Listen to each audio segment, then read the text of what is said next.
Hello everyone, देखते हैं class 10th के हिंदी का इंपॉर्टेंट क्वेश्चन। ठीक है, आइए देखते हैं कि पहला क्वेश्चन क्या है।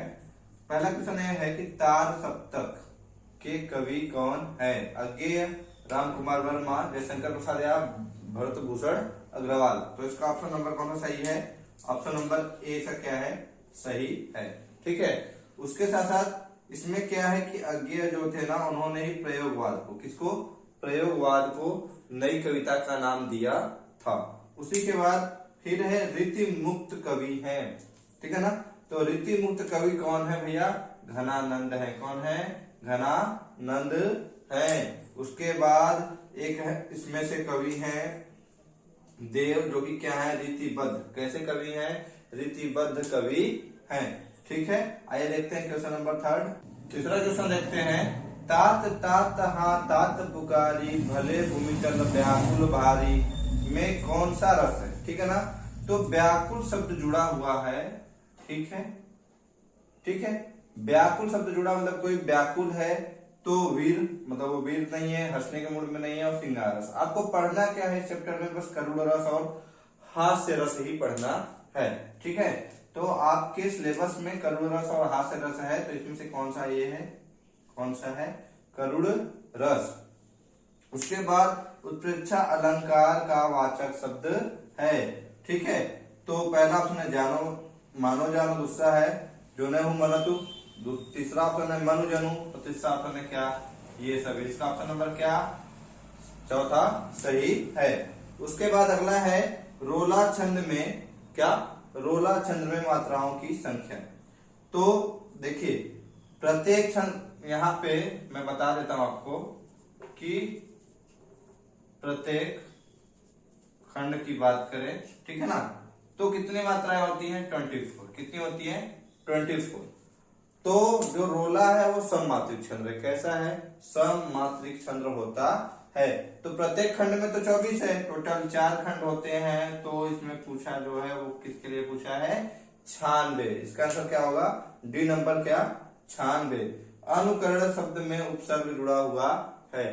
तो उपसर्ग जो है वो हमेशा याद रखिएगा कि वो पहले जुड़ने की बात कर रहा है। ठीक है, उपसर्ग और प्रत्यय। तो उपसर्ग में जो है वो पहले क्या जुड़ा हुआ है? अनु जुड़ा हुआ। देखिए क्या है यहाँ पे? अनु। ऑप्शन नंबर 3 क्या है? सही है। और प्रत्यय की बात करें कि अनुकरण शब्द में प्रत्यय जुड़ा हुआ है, तो उसके लिए प्रत्यय मतलब लास्ट में जुड़ा होगा, अंतिम का हिस्सा करण। क्या है? करण। ठीक है, तो इसके आगे देखते हैं क्वेश्चन नंबर 7। ठीक है, ठीक है, देखते हैं क्वेश्चन नंबर 7। तद सर्वनाम, ठीक है ना, क्या? तद सर्वनाम का पुल्लिंग, ठीक है, में तृतीया विभक्ति का एक वचन है, तो वो क्या है? तेन है। क्या है? तेन है। ठीक है, अगला देखते हैं। राधा कृष्ण में कौन सा समास है? तो द्विगु समास या द्वंद्व समास या कर्मधारय समास या तत्पुरुष समास। तो इसका सही ऑप्शन है ऑप्शन नंबर 2। कौन सा? द्वंद्व समास। उसके बाद क्वेश्चन नंबर 9 है। दिन का पर्यायवाची शब्द है। तो दिन का दिवस भी होता है, वार भी होता है, वासर भी होता है।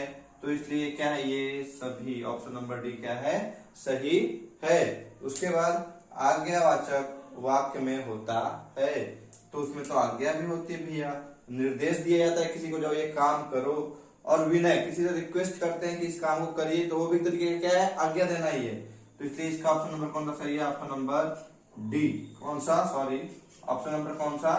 डी सही है ये सभी। ठीक है, आइए देखते हैं 11 नंबर क्वेश्चन। राम द्वारा श्याम को पीटा गया। वाक्य में वाच्य है कर्तवाच्य, कर्मवाच्य, भाववाच्य या इनमें से कोई नहीं। तो इसका ऑप्शन नंबर कौन सा सही है? बी। कौन सा option number? Option number B क्या है? सही है। क्रिया विशेषण पद किस वाक्य में है? क्रिया के साथ साथ विशेषण भी होना चाहिए। राम अत्यंत चतुर है। चतुर जो है उसका विशेषण है। तेज होना श्याम का क्या है? विशेषण है।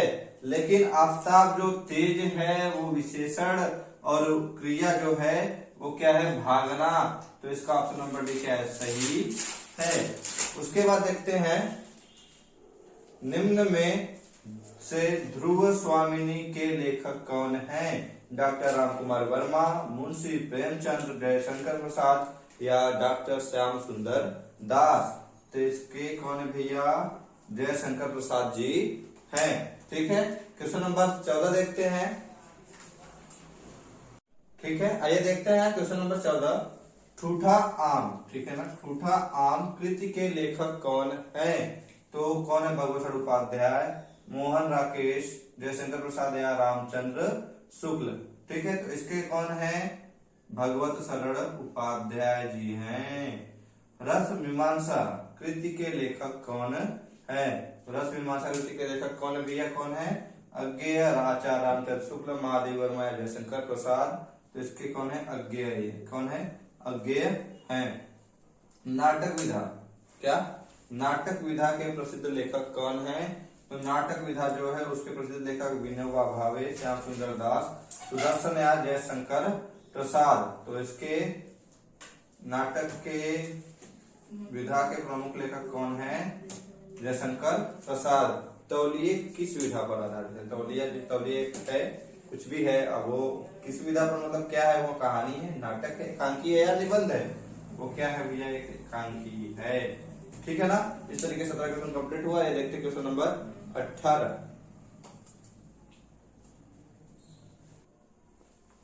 ठीक है, 18 नंबर क्वेश्चन देखते हैं कि छायावादी कवि है, तो छायावादी युग के कवि कौन है? जयशंकर प्रसाद या सूर्यकांत त्रिपाठी निराला, महादेव वर्मा या ये तीनों के तीनों जन हैं? तो ये तीनों जन है, मतलब ये सभी। उसके बाद शोषण का विरोध, ठीक है ना, किस युग की प्रवृत्ति है? प्रयोगवादी की, छायावादी की, प्रगतिवादी की? इनमें से कोई नहीं। तो इसका ऑप्शन नंबर कौन सा? ऑप्शन नंबर सी क्या है? सही है, प्रगतिवादी की। निम्न में से महाकाव्य विधा की रचना है? साकेत, झंकार, भारत भारती या सुदामा चरित? तो इसका ऑप्शन नंबर कौन सा सही है? Option number A. तो ये जो बेस क्वेश्चन है ना, ये स्टार्टिंग के आपके क्वेश्चन रहेंगे हिंदी के। उसके बाद क्वेश्चन नंबर 21 रहेगा। ठीक है, उसके बारे में मैं भी आपको बताता हूँ, तब तक आप इसका स्क्रीनशॉट भी ले सकते हैं। 21 नंबर क्वेश्चन गद्यांश दिया रहेगा 2, जिसमें से आपको करना होगा केवल एक। पहले आपको लिखना है आद्यांश। आद्यांश में मैंने जैसे दे दिया, इससे तू ना गई मेरे मन से, तो पहले आपको क्या करना है? स्टार्टिंग 2-4 वर्ड लिख लेने हैं। ठीक है, उसके बाद डॉट डॉट डॉट करना है, लास्ट के 2-4 वर्ड लिख देने हैं। ये आपका अध्ययन कंप्लीट हो जाएगा। इससे पता चलेगा कि आपको यहाँ से यहाँ तक के बीच के बारे में लिख रहे हैं। अब रहेगा संदर्भ। तो संदर्भ में क्या लिखना रहेगा? प्रस्तुत अध्याय हमारी पाठ्य पुस्तक हिंदी के इससे तू न गई मन से नामक अध्याय लिया के लेखक कौन है? रामधारी सिंह दिनकर जी हैं। प्रसंग में क्या लिखेंगे कि इसका मोटिव क्या है, हमको इससे क्या सीख मिलती है, या कवि इसमें क्या कहना चाहता है। गद्यांश में व्याख्या में क्या रहेगा? रेखांकित अंश रहेगा, अंडरलाइन जो भी रहेगा उसी की व्याख्या करनी होगी आपको हिंदी में। उसके बाद पद्यांश रहेगा, पद्यांश में भी सेम वही प्रोसेस रहेगा। अध्यांश आपको लिखना है, संदर्भ, प्रसंग और रेखांकित जो हिस्सा रहेगा उसको क्या करना रहेगा? व्याख्या करना होगा। इसमें भी आपको 2 देगा, आपको जो भी अच्छा लगेगा आप उसको करिएगा। 23 नंबर क्वेश्चन देगा संस्कृत से। संस्कृत में भी आपको क्या देगा? गद्य देगा। फिर संस्कृत में भी आपको क्या देगा? पद्य देगा। उसके बाद 25 नंबर क्वेश्चन आएगा खंड काव्य। तो जिला के आधार पे क्या होता है? वो अलग अलग होता है। अभी आप देख लीजिएगा उसको कि आपका जो जिला है उसके आधार पे आपका एक खंड काव्य बना होगा। उसके बाद आएगा क्वेश्चन नंबर 26। तो उसमें देखा जीवन परिचय लिखिए। जैसे मैंने दे दिया डॉक्टर भगवत शरण उपाध्याय, दूसरा दिया राजेंद्र प्रसाद, तीसरा दिया पद्मलाल पुन्नालाल बख्शी। ठीक है ना। तो मान लीजिए मैं जयशंकर प्रसाद जी आ गए। ठीक है, तो इनका जीवन परिचय और साथ साथ इनका क्या करना होता है? रचना। तो जीवन परिचय का आपको 3 नंबर मिलता है, प्लस रचना का आपको कितना नंबर मिलता है? 2 नंबर मिलता है। ठीक है, अब मैं बताता हूँ 27 नंबर क्वेश्चन। 27, ठीक है, नहीं सॉरी, ये 26 का क है, ख आता है। ठीक है ना, क्या आएगा? ख। 26 में क्या रहेगा? 2 खंड।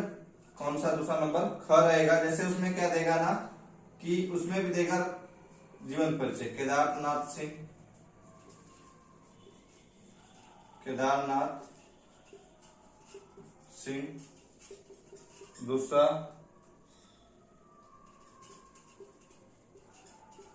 बिहारी लाल, तीसरा महादेवी वर्मा, और एक चौथा लिख लेते हैं, कौन सा,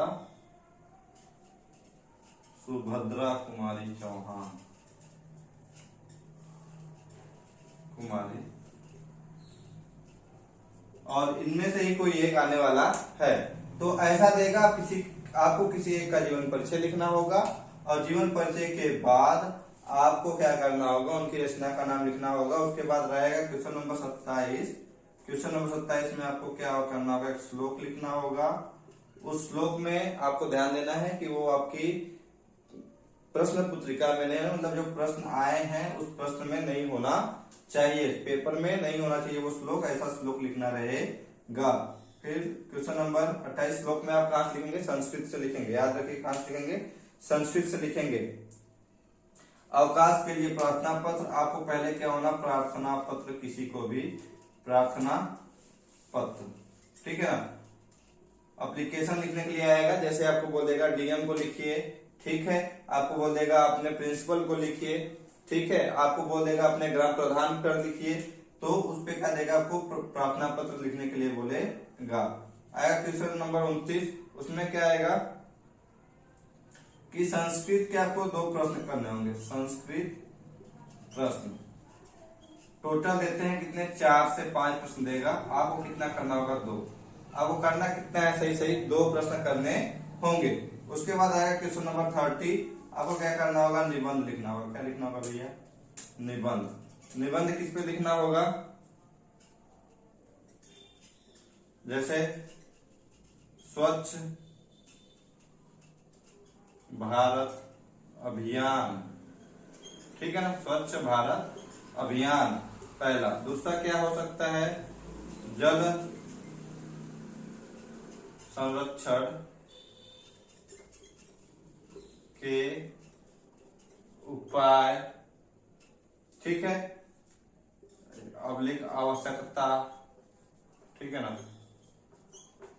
दोनों आ सकता है, जल संरक्षण के उपाय या आवश्यकता करके आ सकता है। वृक्षारोपण के महत्व, क्या, वृक्षारोपण के महत्व, आधुनिक जीवन में कंप्यूटर का महत्व, ठीक है, आधुनिक जीवन में कंप्यूटर का महत्व। इस तरीके से आपको कुल कितने प्रश्न आएंगे, 30 प्रश्न आएंगे, ठीक है ना। आपको ज्यादा घबराने की जरूरत नहीं है, आप आराम से बस क्या करिएगा कि शांति दिमाग से याद करिएगा, आपको सब कुछ तैयार हो जाएगा, आपको डरने की जरा सी भी जरूरत नहीं है। आप सब क्या करिएगा, एक बार अच्छे से पढ़िएगा, ठीक है ना, लापरवाही नहीं करिएगा, ठीक है। आप सभी को अगर वीडियो अच्छा लगा तो लाइक करिएगा, शेयर करके चैनल को सब्सक्राइब कर लीजिएगा और बेल आइकन पे क्लिक कर लीजिएगा। आप सभी का बहुत बहुत धन्यवाद।